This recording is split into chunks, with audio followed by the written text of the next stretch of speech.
मधु आज के जमाने की स्टाइलिश औरत थी, जो कि चाहती है कि उसके बेटे की शादी भी मॉडर्न लड़कियों से हो। उसने अपनी बेटी की शादी भी एक हाई सोसाइटी घर में करवाई थी। अब उसे चिंता थी तो अपने दोनों बेटे कुणाल और राघव की शादी की। उसने पंडित जी की दिखाई गई कुछ तस्वीरों को देखकर कहा, पंडित जी, ये कैसी लड़कियां दिखा रहे हैं आप? ये तो सारी साड़ी सूट में ऐसे लिपटी हुई हैं जैसे इनके खानदान में कभी किसी ने जीन्स टॉप देखा ही नहीं। मुझे मेरे दोनों बेटों के लिए स्टाइलिश लड़कियां चाहिए। आप कैसी बात कर रही हैं? शादी के लिए तो इसी तरह के कपड़ों में तस्वीर भेजी जाती है, तभी तो लड़की सभ्य और संस्कारी लगती है। पंडित जी, ये सिर्फ कहने की बातें होती हैं कि जीन्स वाली लड़की मॉडर्न होती है और सूट वाली लड़की संस्कारी। हमारी गली में रहने वाली विभा जी की बेटी मालती सूट पहनती थी और परसों ही ठेले वाले के साथ भाग गई। अगर ढंग के रिश्ते दिखा सकते तो ठीक है, वरना कोई बात नहीं। पंडित जी भी ये बात सुनाकर वहां से मुंह बनाते हुए चले जाते हैं और जाते हुए बस एक ही बात बोलते हैं, मैं भी देखता हूँ कि कौन सी हूर की परियां इनके बेटे को मिलती हैं। इतने नखरे अगर इन्होंने खुद की शादी में दिखाए होते तो आज तक कुंवारी होती। पंडित जी ये बोलकर वहां से चले जाते हैं। वहीं राघव अपना बैग लेकर मधु के पास आता है और उसके पैर छूते हुए कहता है, अच्छा माँ, मैं अपनी कंपनी के प्रोजेक्ट के लिए बिलासपुर गांव जा रहा हूँ। 10 दिन के अंदर वापस आ जाऊंगा। आप अपना और घर का ख्याल रखना। ठीक है बेटा, अच्छे से जाना और अपना ख्याल रखना और मुझे समय समय पर कॉल करते रहना। उम्मीद है कि तब तक मैं तेरे लिए तेरा लायक लड़की ढूंढ कर रहूंगी, जो पढ़ी लिखी हो, मॉडर्न हो और 4 लोगों में ले जाने लायक हो। राघव अपनी कंपनी के काम से बिलासपुर गांव चला जाता है और वहां उसकी मुलाकात कुमकुम से होती है। कुमकुम गांव की बिल्कुल सीधी सादी लड़की थी। राघव को कुमकुम पसंद आ जाती है और राघव कुमकुम से शादी करके उसे लेकर घर आता है। मधु ने जैसे ही गांव की गवार कुमकुम को अपनी दहलीज पर राघव के साथ शादी के जोड़े में देखा तो वो हैरान रह गई। राघव बेटा, ये क्या किया तूने? मैं यहाँ मॉडर्न बहू के हाथों के पकवान खाने के सपने देखती रही और ये तू किस गांव की गवार को उठा कर ले आया? माँ, कुमकुम बहुत अच्छी है, आप इसे एक मौका देकर तो देखिए। ये हम सब लोगों का बहुत अच्छे से ख्याल रखेगी। और पकवान की बात तो छोड़ दीजिए, कुमकुम को बहुत अच्छे अच्छे पकवान बनाने आते हैं। मधु अब क्या ही कर सकती थी, क्योंकि कुमकुम उसके घर में बहू बनकर जो आ चुकी थी। मधु उसकी मुंह दिखाई की रस्म नहीं रखती। इस बात से कुमकुम का दिल थोड़ा दुखी था, लेकिन रात के समय राघव ने उसे समझाते हुए कहा, अरे तुम्हें बिल्कुल भी फिक्र करने की जरूरत नहीं है। तुम मेरी पसंद की हो ना। माँ को तो मॉडर्न लड़की चाहिए थी, इसलिए वो बस थोड़ी परेशान है। तुम उन्हें थोड़ा समय दो, वो ठीक हो जाएंगी। कल तुम उन्हें अपने हाथों की पहली रसोई के पकवान खिलाना। अपने आप ही उनका दिल और दिमाग दोनों खुश हो जाएगा। आप बिल्कुल ठीक बोल रहे हैं राघव जी। कल मैं माँ जी को ऐसा खाना खिलाऊंगी कि माँ जी खुद ही मेरी तारीफ करेंगी। राघव और कुमकुम अब सो जाते हैं, जिसके बाद अगली सुबह कुमकुम रसोई में जाकर सिलबट्टे पर चटनी पीसती है और मिट्टी का एक चूल्हा रसोई में बनाकर तैयार करती है, क्योंकि उनकी रसोई में इलेक्ट्रिक चूल्हा था जो कि उसे चलाना नहीं आता था। अब मैं ऐसा खाना बनाऊंगी जिसे खाकर माँ जी खुश हो जाएंगी और उसके बाद वो मुझे आशीर्वाद भी देंगी और अपनी बहू के रूप में स्वीकार भी कर लेंगी। लेकिन कुमकुम के बने इस चूल्हे के पकवानों की वजह से पूरी रसोई और घर में धुआं हो जाता है और नाश्ते के टेबल पर बैठी हुई मधु खांसते हुए बोलती है, अरे ये बहू खाना बना रही है या हमारे घर को जलाने की तैयारी कर रही है? कितना धुआं धुआं कर दिया इसमें। माँ, उसके लिए ये रसोई और ये सारी चीजें थोड़ी नई हैं, इसलिए थोड़ा समझने में देर हो रही होगी। आप उसे थोड़ा समय दीजिए, देखना वो धीरे धीरे सब संभाल लेगी।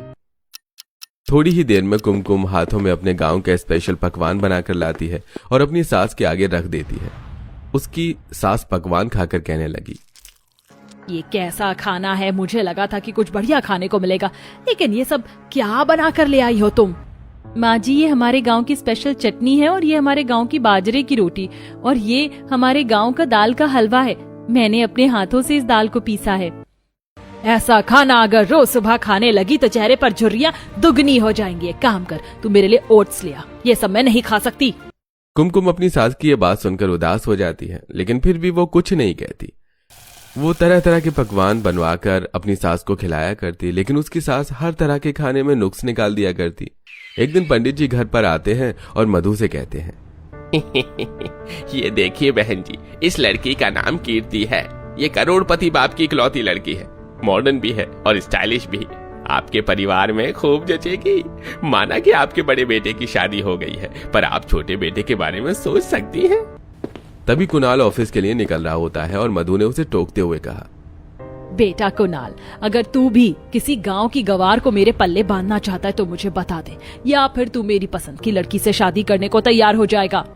माँ, मुझे कोई ऐतराज नहीं है।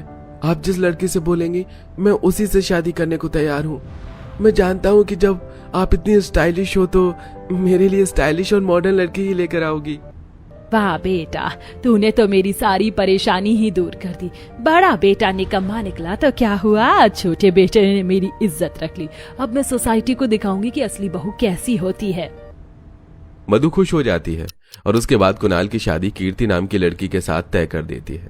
कुछ दिनों में कीर्ति शादी करके घर आ जाती है और मधु ने पहली रसोई की रस्म के लिए उसे समझाते हुए कहा, बहू, आज तुम्हारी पहली रसोई की रस्म है। मैं चाहती हूँ कि तुम ऐसे पकवान बनाकर खिलाओ कि हर कोई खाकर खुश हो जाए और सब बोले कि क्या लाजवाब पकवान बनाए हैं तुमने।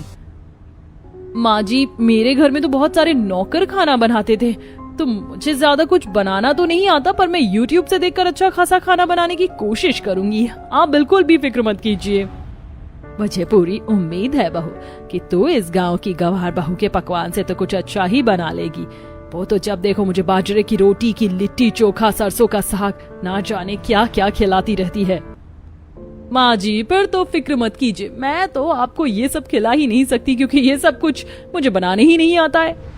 कीर्ति इतना बोलकर रसोई में चली जाती है। आज कुमकुम खाना नहीं बना रही थी क्योंकि कीर्ति की पहली रसोई थी। थोड़ी ही देर में सब लोग नाश्ते की टेबल पर जमा हो जाते हैं और कीर्ति अपना बनाया हुआ पकवान सब लोगों के आगे पेश करते हुए कहती है, ये लीजिए, मैंने आप सबके लिए बनाना पैनकेक्स बनाए हैं और ये मैंने ऑमलेट बनाया है। और कुणाल, आपको सुबह सुबह कॉर्नफ्लेक्स खाने की आदत होगी, आपकी फिटनेस देखकर लगता है, इसलिए मैंने आपके लिए कॉर्नफ्लेक्स भी रखा है। अरे वाह, आज तो बहुत दिनों के बाद में कुछ हेल्दी खाने को मिलेगा। पर मुझे तो भाभी के हाथ का खाना खाने की आदत हो गई थी। भाभी क्या नए नए पकवान बनाती थी, कभी कोई सा पराठा तो कभी दाल का हलवा। कोई बात नहीं कुणाल जी, आप आज ये सब खा लीजिए। मैं रात के खाने में आपके लिए वही सब बना दूंगी जो आपको खाना है। कोई जरूरत नहीं है कुमकुम बहू तुम्हें कुछ भी बनाने की। आज मेरी किटी की कुछ फ्रेंड्स मेरी छोटी बहू के हाथ का खाना खाने के लिए आ रही हैं, इसलिए मैं चाहती हूँ कि सब कुछ वही बनाए। मधु की इस बात को सुनकर कुमकुम का चेहरा उतर जाता है। उसे समझ में नहीं आता कि अब वो क्या जवाब दे।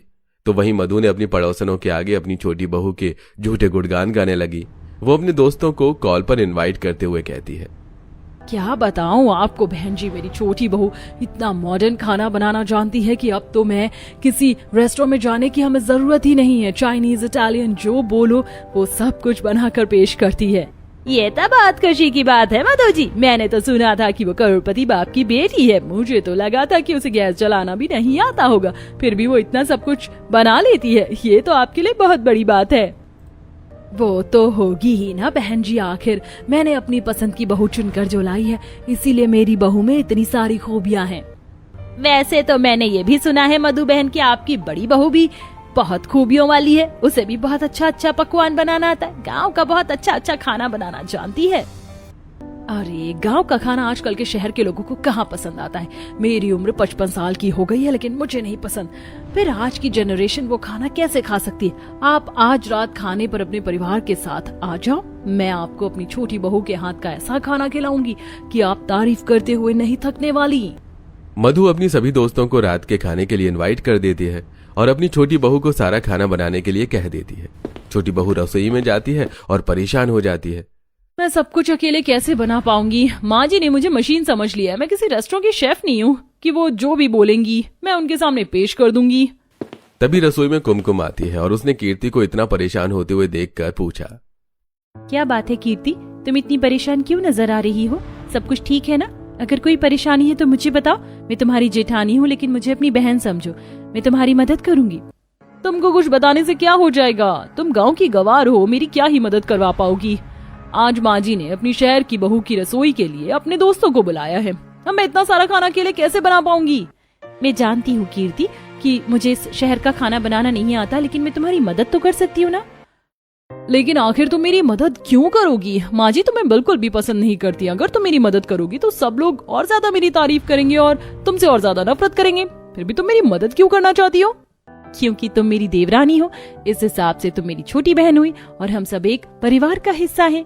तारीफ तुम्हारी हो या मेरी, तारीफ तो इस परिवार की होगी ना। कीर्ति जैसे ही कुमकुम की इस बात को सुनती है तो उसे समझ में आता है कि वो बेकार में ही कुमकुम से मुंह चढ़ाकर घूमा करती थी, जबकि कुमकुम तो दिल की बहुत अच्छी थी।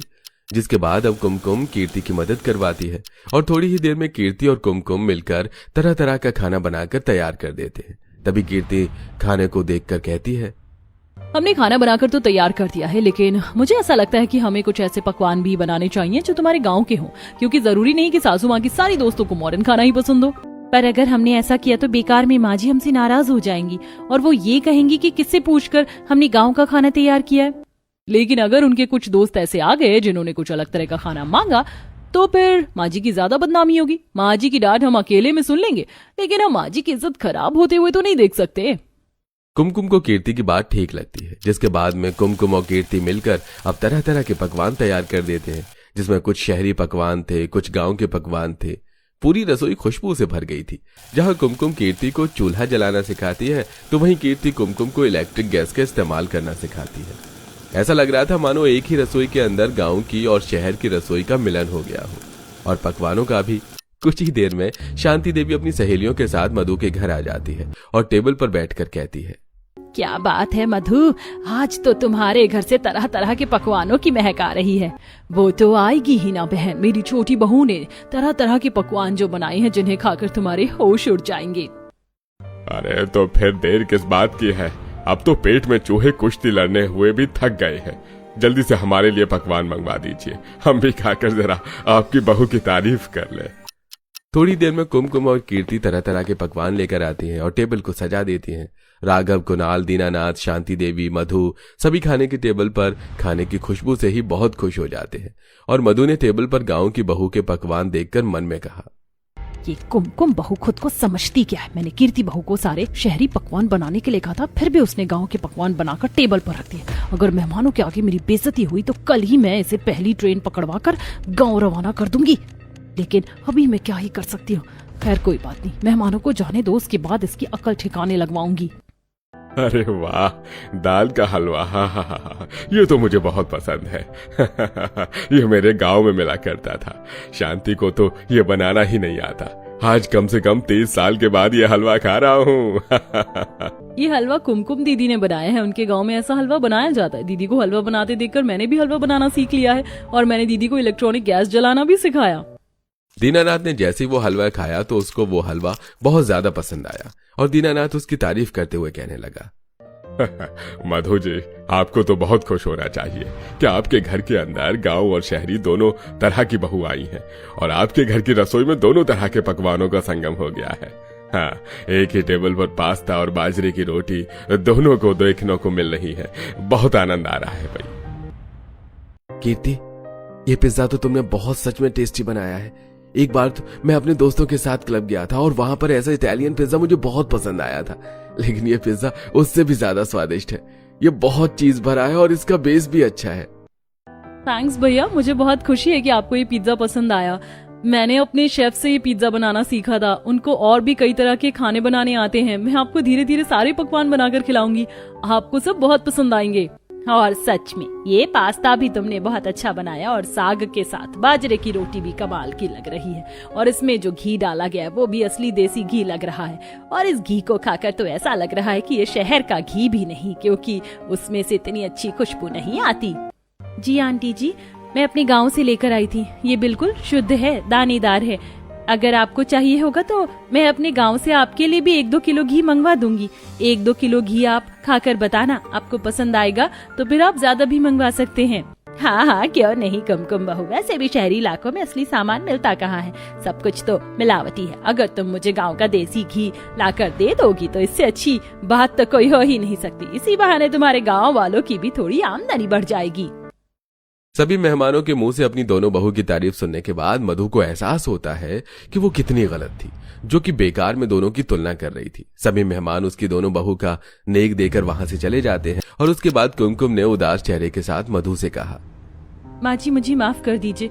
मैं आपका चेहरा देखकर समझ गई थी कि आपको पसंद नहीं आया कि मैंने इस शहरी बहू के पकवानों में अपने गाँव के पकवान भी रख दिए। मुझे माफ कर दी बहू, मेरी गलती थी जो मैंने हमेशा तुझे नीचा दिखाया। तू मेरे बेटे की पसंद की थी और गांव की गरीब थी, इसीलिए मैं तुझे पसंद नहीं करती थी। क्योंकि किसी समय में मैं भी गांव की थी और तेरे ससुर जी को मेरी वजह से बहुत शर्मिंदगी उठानी पड़ी थी। मैं नहीं चाहती थी कि मेरे दोनों बेटों को भी ये सब झेलना पड़े, इसीलिए मैंने अपने आप को पूरी तरह बदल दिया और मैं उनके लिए मॉडर्न बहू चाहती थी। माँ, भले ही पिताजी को आपसे जितनी भी शर्मिंदगी हुई हो, लेकिन फिर भी आपने अपने आप को कितना ज्यादा बदल दिया है। ऐसे ये सोच भी बदलनी है कि हर इंसान अलग अलग तरह का होता है और किसी के हाथ का खाना भी हमारी खुद की इच्छा होती है। मुझे माफ कर दो, मैंने तुम दोनों बहू को कभी भी आपस में एक नहीं होने दिया, क्योंकि मैं चाहती थी कि तुम दोनों हमेशा एक दूसरे को पसंद ना करो। क्योंकि मेरी एक बहू मेरी पसंद की शहर की पढ़ी लिखी थी और एक बहू मेरे बेटे की पसंद गाँव की गवार। मैंने बहुत बड़ी गलती कर दी, लेकिन अब मैं अपनी गलती सुधारना चाहती हूँ। अब से मैं अपनी दोनों बहू को बराबर का प्यार दूंगी और दोनों का बराबर सम्मान करूंगी। मधु की दोनों ही बहुएं उसे माफ कर देती हैं। इस तरह उसके घर में अब एक समय गांव के पकवान बना करते और एक समय शहर के पकवान बना करते। उनके परिवार में जो भी मेहमान कभी भी आता और कुछ खाता तो बिना तारीफ करे हुए नहीं जा पाता था, क्योंकि जिस इंसान को भी जो खाना होता, मधु की दोनों बहू को सब कुछ बनाना आता था। पूरे मोहल्ले में मधु की बहू की तारीफ होने लगी और इस बात से मधु भी बहुत ज्यादा खुश थी। दोस्तों, आपको किस तरह के पकवान खाना सबसे ज्यादा अच्छा लगता है, शहरी पकवान या गांव के पकवान? हमें उस पकवान का नाम कमेंट करके जरूर बताइएगा।